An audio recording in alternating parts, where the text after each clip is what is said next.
Hello everybody, welcome back on my YouTube channel literature's word by broad.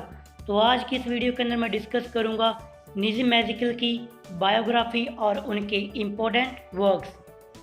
Nissim एज़िकल, जिनको कहा जाता है father of modern Indian English poetry और जिनको लिटरेचर के अंदर साहित्य अकेडमी अवार्ड भी मिल चुका है और इंडिया का 4th biggest award Padmashri award भी मिल चुका है। और दोस्तों, इंग्लिश लिटरेचर से जुड़ी हुई ऐसी इंपॉर्टेंट वीडियो को पाने के लिए चैनल को सब्सक्राइब कर लें, क्योंकि इस चैनल पर आपको मिलेगी इंग्लिश लिटरेचर से जुड़ी हुई important and valuable videos.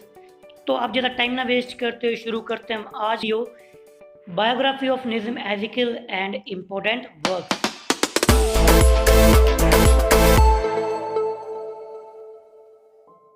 Nizam Ezekiel was an Indian Jewish poet, actor, playwright, editor and art critic।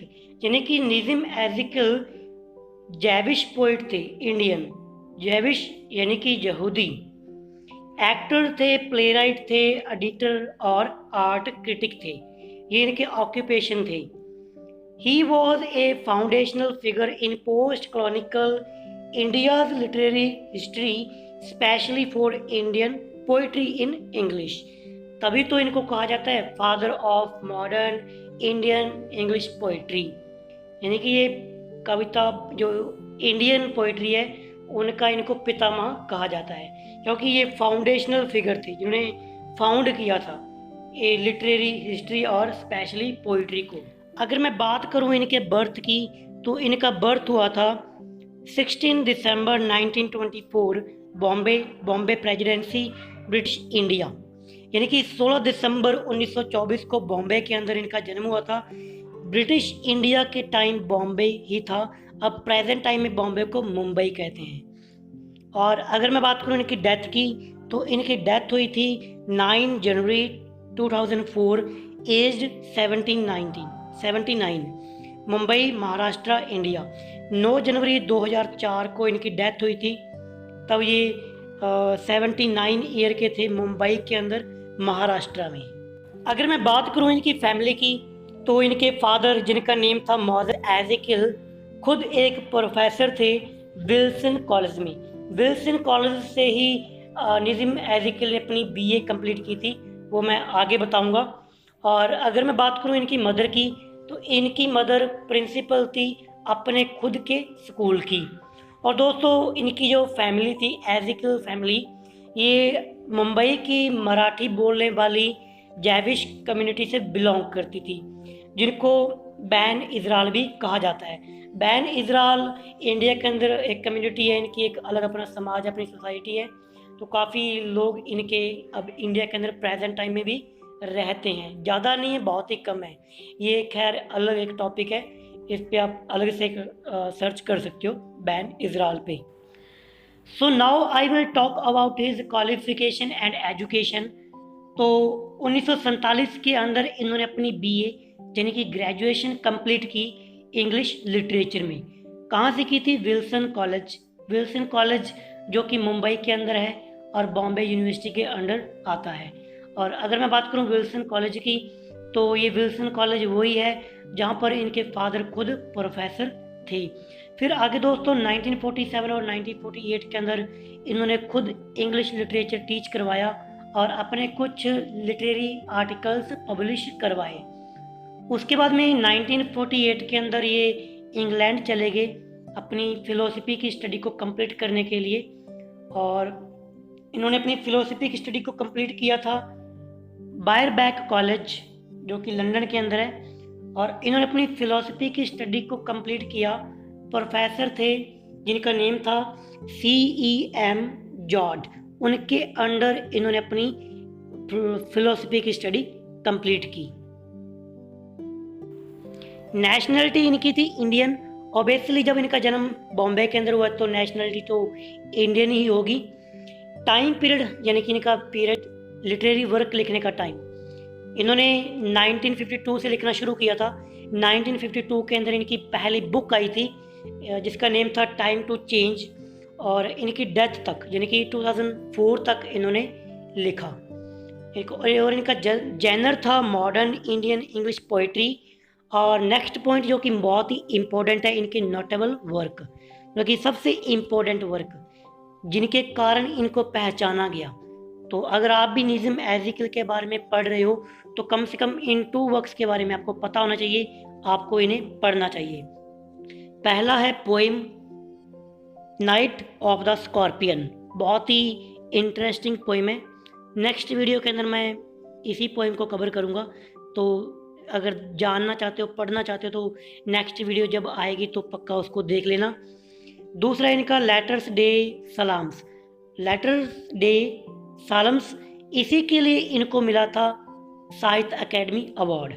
और नोटेबल अवार्ड्स इनके थे पद्मश्री, जो कि 1988 के अंदर मिला 1988 में, और साहित्य अकेडमी अवार्ड इनको मिला 1983, क्योंकि 1982 के अंदर इनका वर्क आया था जो मैंने पहले बताया ऊपर, लेटर्स डे सलाम्स।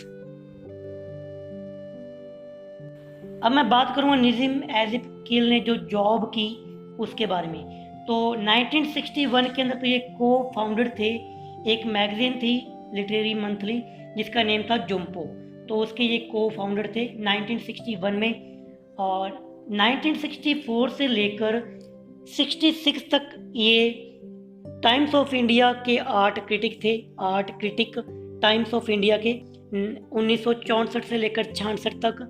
इसके अलावा 1961 से लेकर 72 तक, ये इम्पोर्टेंट है, 1961 से लेकर 72 तक ये खुद हेड थे इंग्लिश डिपार्टमेंट के मिथीबाई कॉलेज बॉम्बे में। मिथीबाई कॉलेज में जो इंग्लिश डिपार्टमेंट था उसके ये खुद हेड थे पूरे 10 साल के लिए, 1961 से लेकर 72 तक। तो दोस्तों अब मैं बात करूँगा निज़्म एज़िकल की लिखी हुई बहुत ही इम्पोर्टेंट बुक्स के बारे में। स्टार्टिंग से लेकर टाइम टू टाइम इनकी बुक जो पब्लिश हुई, तो पहली बुक इनकी 1952 के अंदर आई थी जिसका नेम था टाइम टू चेंज।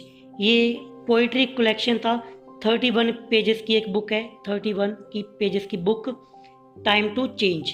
उसके बाद में 1953 के अंदर 60 पोइम्स इनकी आई, ये भी एक इनका पोइट्री कलेक्शन था। फिर 1959 के अंदर द थर्ड, और 1960 में द अनफिनिश्ड मैन। ये अनफिनिश्ड मैन के अंदर इनकी 10 पोइम्स थी, ये भी एक पोइट्री कलेक्शन था। इसके बाद में मोस्ट इम्पोर्टेंट बुक इनकी I the exact name. Exact name के अंदर कुल 20 पोइम्स थी, 20 पोइम थी, जिनमें से इनकी most important poem night of the scorpion. दोस्तों इसी के अंदर इसका नेम याद रखना, द एग्जैक्ट नेम। ये 1965 के अंदर आई थी, 1965 में।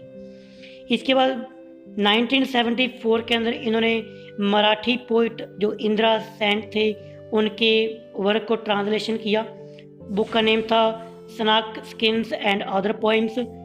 फिर 1976 के अंदर हिम्स इन डार्कनेस, और उसके बाद फिर इनकी इम्पोर्टेंट बुक आई 1982 के अंदर, 1982 में, लेटर डे सालम्स। ये वही वर्क है जिनके लिए इनको मिला था साहित्य अकेडमी अवार्ड।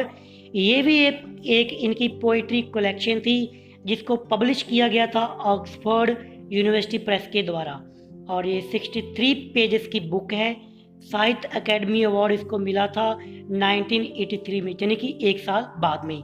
इसके बाद इनकी 1989 के अंदर कलेक्टेड पोइम्स आई जो कि 1952 से लेकर 88 तक इन्होंने लिखी थी। अब हम बात करेंगे निज़्म एज़िकल के लिखे हुए मोस्ट इम्पोर्टेंट प्लेज और प्रोज के बारे में। तो इनका 1969 के अंदर प्ले आया था जिसका नेम था द थ्री प्लेज। इसको कोलकाता के अंदर पब्लिश करवाया गया राइटर्स वर्कशॉप के द्वारा इंडिया में। इसके बाद में 1993 के अंदर 1993 में do not call it suicide Madras के अंदर इसको पब्लिश करवाया गया था। और अगर मैं बात करूं इनके प्रोज की तो 1992 के अंदर सेलेक्टेड प्रोज इनके आए जिसमें से एक मोस्ट इम्पोर्टेंट ऐसे था जिसका नेम था नाइपॉल्स इंडिया एंड माइन।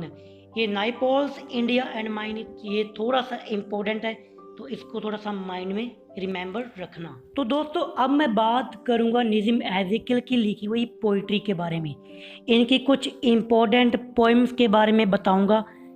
इन्होंने बहुत सी पोइम लिखी, जैसे कि the couple, enterprise, a time to change, philosophy, island, for Elkana, Elkana इनके बेटे का नेम था, the professor, soap, marriage, in the country court, the paradise, flycatcher, night of the scorpion, ये तो इम्पोर्टेंट है, night of the scorpion, goodbye poetry for miss Pushpa T S, ये Pushpa T S जो poem है गुड बाय, इसके अंदर इन्होंने royal families पर एक स्टायर किया है। Entertainment was the best of one, background casually इनकी ऑटोबायोग्राफिकल टोन में लिखी हुई एक पोइम है, और poet, lover and word watcher. तो ये इनकी कुछ इम्पोर्टेंट पोइम्स थी दोस्तों, दो इम्पोर्टेंट पॉइंट्स जो कि बहुत ही ज़्यादा इम्पोर्टेंट है।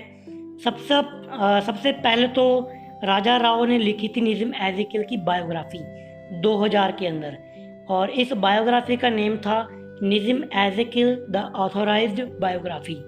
ये इम्पोर्टेंट है कि निज़्म एज़ेकिल की बायोग्राफी किसने लिखी, राजा राव ने, और उस बायोग्राफी का नेम निज़्म एज़ेकिल द ऑथोराइज्ड बायोग्राफी। और एक और संजीत मिश्रा ने लिखी थी बायोग्राफी इनकी, द पोएटिक आर्ट ऑफ निज़्म एज़ेकिल, ये इन्होंने लिखी थी 2001 के अंदर। तो दोस्तों ये थी आज की हमारी बायोग्राफी ऑफ निज़्म एज़ेकिल एंड इनके मोस्ट इम्पोर्टेंट वर्क। यदि आपको वीडियो अच्छी लगी हो तो वीडियो को लाइक कर सकते हैं, शेयर कर सकते हैं। अब आपसे मुलाकात होगी नेक्स्ट वीडियो के साथ, तब तक के लिए bye bye, be happy, feel nature.